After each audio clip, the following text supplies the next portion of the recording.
How's it going, guys? Today I'm going to be featuring some ranked Tier 7 highlights from the anniversary update Tier 7 ranked season. I got two Voldy matches and two Lenin matches. Voldy and Lenin were basically my go-tos for this entire ranked season. I did play one Atlantico match, but I mean it wasn't nearly as fun and nearly as effective. I feel like using Voldy was probably the most effective ship just because most of the time, for example on this map, if you just charge in with your sonar, you're probably going to catch an enemy destroyer and probably all of the enemy ships, and even if they have torps, your sonar is going to basically notify you immediately whenever they launch it, and you can take whatever evasive action you need to do to mitigate damage, and then all of a sudden the enemy team is going to be in a really bad spot. We have a friendly Russian battleship telling us to get back. But yeah, we're full sending. There's no way we're gonna stop. Not at this moment. Uh, just a great opportunity here. Scharnhorst already blew his load with the torpedoes, and now we're close enough that we can basically guarantee to land all of our torpedoes. Probably should have held my shot in hindsight and just shot the Bismarck, but I kind of wanted to guarantee that I was going to finish off the Scharnhorst and not leave him on a sliver of HP to maybe launch some torps at our teammates with the other side of his ship. But yeah, now that we get to brawl, we angle towards the Bismarck, and in doing so we're also angled to this enemy Nebraska. Kind of perfect situation here. Nebraska trying to turn away to not eat torpedoes, but he eats all four. Unfortunately, he does survive on a sliver of HP. That's the situation that I wanted to avoid with the Scharnhorst. But luckily, Nebraska only has turrets in the front, so we weren't in that much trouble. Enemy Bismarck, I'm not really sure why, but he decided to ignore the flat broadside Vladivostok doing a drive-by on him, and instead shoot the Voldy that is angled and kiting away that he wouldn't dev strike. Had he just shot the Vladdy, he probably could have dev struck the Vladdy, did a lot more damage and saved his XP that way. But I guess he wanted to kill CC guy. That's like the only explanation that I could think of. But yeah, because if he just dev struck the Vlad, then it would have had the same effect, probably better than what he currently did, because then he would have finished off an enemy and also did a whole lot of damage, and then he could just focus us at the end. But him not focusing us, Vladdy got a bunch of salvos off, and well, unfortunately for him, he didn't accomplish anything. But yeah, Voldy, kind of a goated pick for ranked. I guess any sonar battleship. I mean, if we had tier 8 ranked, which I think we do have, I mean, I guess Ruprecht. Sorry, I couldn't think of the name because we haven't played it in a billion years ever since it got giga nerfed. But Ruprecht would probably also be a very good pick, just because of its secondaries and whatnot. For these two matches, or well, I guess all the matches I played with Voldy, we did go with a full secondary build, BA commander, properly meticulous, everything. I wasn't expecting to survive very long, so we didn't need Master Mechanic, and the whole idea was to just have our secondaries do as much as they could, and ideally against things like Atlantico, maybe our secondaries do enough damage to the enemy secondaries that they get blacked out, and then our secondaries, and realistically we just don't take that much damage to AI gaming. But yeah, enemy DD, like we said, we just charge in, and our sonar being, what is it, like 5.5 kilometers or so. More often than not, you're going to find them, especially if there's a lot of objectives near islands that you can kind of sneak up on. And yeah, I don't know what happened to our friendly teammate. I guess he must have eaten the torpedoes from the enemy DD, even though we spotted them with our sonar immediately. Yeah, kind of unfortunate. Definitely would have been great to have a teammate that is full HP to take some of the damage and maybe help us finish off the enemy Atlantico. But at this point, we're trying to finish off the enemy Hawk, who is flat broadside and has an absolutely massive citadel. But the problem with using the BA commander and not Henry J. Hyde is accuracy can be very trolly at times. Our first salvo basically did nothing. Now we get one citadel on a battleship with basically a citadel as big as Nelson, and you should be dev striking these things, so it's kind of unfortunate. Now we have to shoot a third salvo. Hawk trying to turn in an angle. I'm a little worried that he's going to escape again. But luckily for us, we do get a double citadel, and our secondaries finish him off. Our friendly battleship did die in the process, which is super unfortunate because now we have to deal with an Atlantico. Again, like the first torps that I launched, I definitely underled these. I was assuming the Atlantico would be worried about torpedoes and turn away sooner.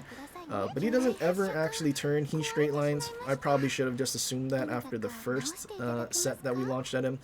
And yeah, it would have been much better off. We start chasing his stern just because we want him to turn broadside in order to use all of his guns. But then again, we're trying to make him turn away. So we're kind of, I guess, contradicting what we want to do. And knowing that we're contradicting what we want to do, definitely a misplay because we're trying to get him to turn broadside. We should have overlet the torpedoes for his turn in, and then we would have finished him off. Atlantico pops a heel just like we did. I try to bow in to mitigate the damage as much as we can, especially because Atlantico main battery doesn't actually overmatch us. But yeah, unfortunately, torps there misses. Atlantico hits our big forehead there and finishes us off. And then now we have a friendly Z-23 that's launching widespreads without a camo and has a base patch. Not very confident that he's gonna get this done. He has no camo. It's not that I have something disabled. So I'm assuming he probably has really bad detection. And I'm kind of worried he's just gonna get spotted and AI gamed by the Atlantico. Especially the fact that he's launching widespreads. He starts turning away very hard, I think, to avoid getting spotted. And he starts going towards the island. Now I'm really worried that he's going to end up beaching and Atlantico will find him and he'll be an easy target. But somehow the widespreads actually worked and he was able to hit the Atlantico and finish him off, securing our win. Yeah, that was kind of bad. But yeah, realistically, you shouldn't have been in that situation, and our friendly battleship shouldn't have eaten those torps and basically been dead before we were, since we were the first ones in. Next match, or next couple of matches, will be our Lenin highlights, I suppose. We just decided to play Lenin just to, I guess, satisfy our want to play Russian battleships without the over, what is the word we're looking for? I guess running into carriers too much and basically ruining a lot of our matches because you want to push in, and the thing is, if there's a carrier, that's not going to happen. On top of that, all of the new airstrike things that they've added, Russian battleships just kind of suffer. The ideal way to push in with a Russian battleship would be near an island and you kind of just pill around that thing. But then the new airstrike ships, I mean, they kind of want you to do that and you'll just get farmed to death. And it's kind of why I feel like people that want Kremlin in the game just don't quite understand how bad it's going to be in the current situation, and also current meta, I guess. If Russian battleship commanders ever have the ability to have firefighter and more DCPs, then maybe they would be pretty good. But as of right now, you can't really do that. I mean, Kedrov, you just take firefighter and just hope you don't get set on doubles the whole time. But more often than not, you will, and then you're just basically dying to fire damage. Even though you're supposed to be pretty resistant to HE spam, you kind of find yourself dying to HE spam more than anything else. Enemy P-Bag charging in behind us, not looking good. P-Bag can definitely citadel us, so we have to try and angle away.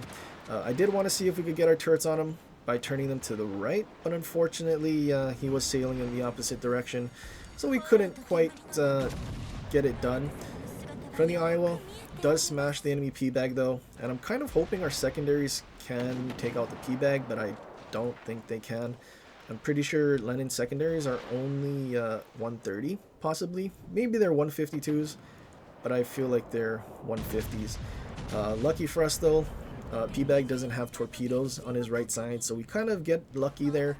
Otherwise, we probably would have eaten all 5 torpedoes. But our friendly Baltimore is just going for it now. He's going to go try and ram the Richelieu.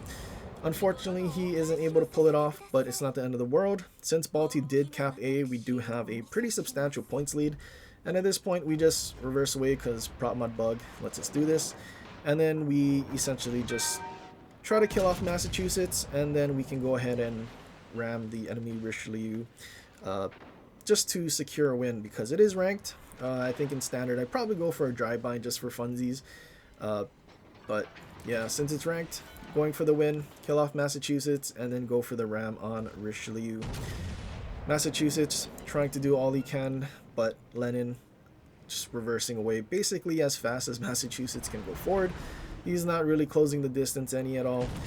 Massachusetts secondaries also don't really shoot fast enough, so there's not really any hope for him to burn us down. And then on top of that, having the quick reloading DCP, yeah, Massachusetts basically had zero chance.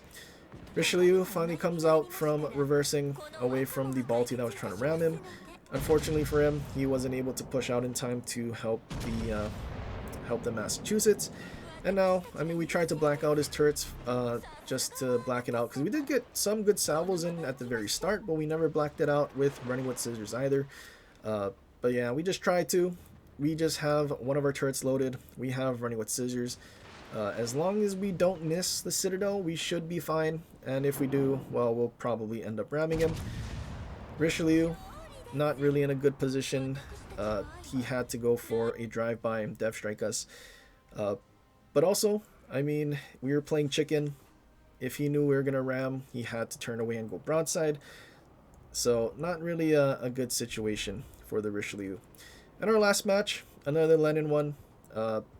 Kind of changed our build a little. I think the last one we were using Brawler. Just because in these smaller 3 vs 3 ranked matches, it is smaller maps. So more often than not having range isn't that big of a deal. But this one we went with Flammable Cannoneer just to see, I guess, how good the accuracy can be. We do have the new BA commander on. And then we have our, I forget, the Italian BA commander with Scharnhorst as inspirations. So we essentially have an accuracy commander, minus like 1% dispersion from what Marksman does. But this match, yeah, you're definitely going to see the downside of having Flammable Cannoneer and pushing in, which, I mean, if you think about standard, it's probably going to be much worse because there's many more enemies and also probably guaranteed to be a lot of airstrike consumables and CVs. So you can kind of understand. We get set on a triple fire just from Bismarck AI Gaming, although he was shooting HE, so maybe some of it from his main battery as well. Enemy key sitting flat broadside for like 3 salvos. Kind of unfortunate RNG here.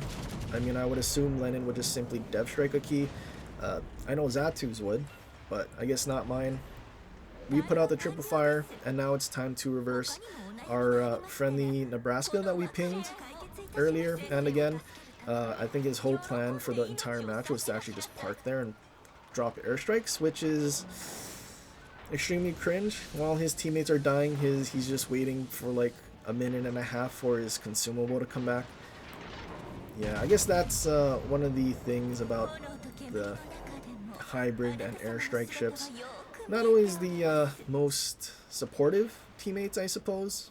Very much damage farming. But yeah, we get set on another double fire. I think we were set on at least 7 fires, maybe, in that short amount of time. And yeah, we lost most of our HP. But that's one of those things with Russian battleships. I mean, if we had Firefighter and more DCPs, 1 fire in our superstructure instead of 2, that would make a huge difference. I guess also having fight fire with fire instead of running with scissors would also make a huge difference here. But for a very brawly ranked mode, we kind of wanted to use running with scissors. Probably should have went with Kedrov just because, I mean, we don't have our running with scissors maxed out here, which would have been very useful because then it would have been 8 kilometers and everything would have been in the running with scissors range, giving us that 15% more damage. But also the fact that you have the minus 3% dispersion across the board, no matter what level you're running with scissors at.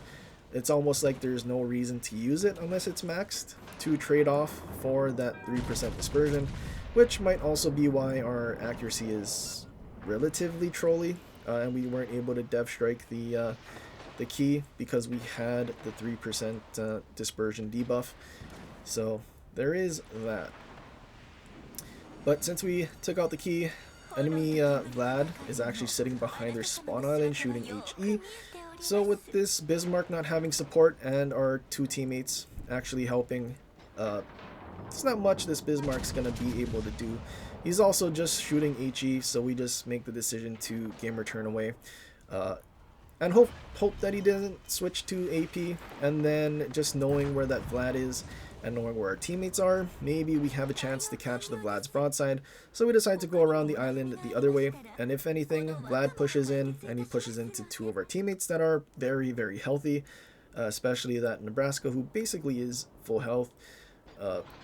Yeah, we're just going to do our best to push him out of cover and then see what happens. If he reverses away from our two teammates, which is what I'm hoping, then we will probably be on his broadside, which we are, and that's a very juicy broadside. Vlad has a very massive citadel, very easy to hit citadel, and yeah, this isn't looking very good for the enemy Vlad. We pop our spotter plane, which, I mean, I have fingers crossed that it works and doesn't make our accuracy worse.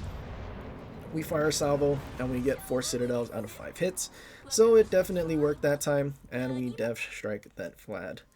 But yeah, that's our ranked highlights. I guess fairly decent season overall. We did 83%. I think we had 3 total losses. Not the end of the world, but it is what it is. Hopefully you guys enjoyed. If you did, leave a like and subscribe for more and share with your friends. Or leave a comment down below for other ships you want to see in the future, especially for the tier 8 ranked next week. But anyway guys, till next time, aloha.